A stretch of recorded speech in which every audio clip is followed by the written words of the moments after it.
បាទសួស្តីបងប្អូននេះគឺជាក្រែលំហែຂະຫນາດ2ម៉ែត្រគុណឲ្យ3ម៉ែត្រអានេះដោយសារយើងធ្វើទុកយូរបងប្អូនយើងធ្វើទុកយូរហើយអញ្ចឹងប្រភេទឈើក្រាក់ឈើកោះឈើក្លឹមដំបូងយើងធ្វើហើយដំបូងគឺសាច់វានៅរាងសទេបងប្អូនប៉ុន្តែពេលយើងធ្វើហើយយូរវាឡើងក្រហមធ្វើទៅយូរទៅវាឡើងក្រហមឯងអានេះជាប្រភេទຂະຫນາດ VIP បងប្អូន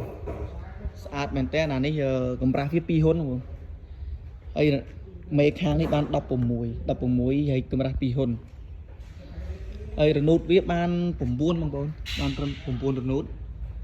មាំមែនទែនជើងវា15ជុំបងប្អូន15ជុំហើយមេវាបាន15កាពីវាបាន4ក្រេះមុំមែនទែនបងប្អូនຂະຫນាត់ VIP តម្លៃសមរម្យមែនទែនបងប្អូនតម្លៃវាត្រឹមតែ600ជាងទេ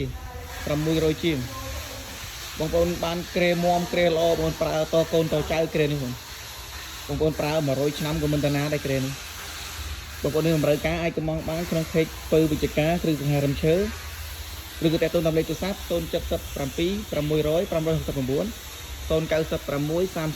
00 569អរគុណច្រើនបងប្អូន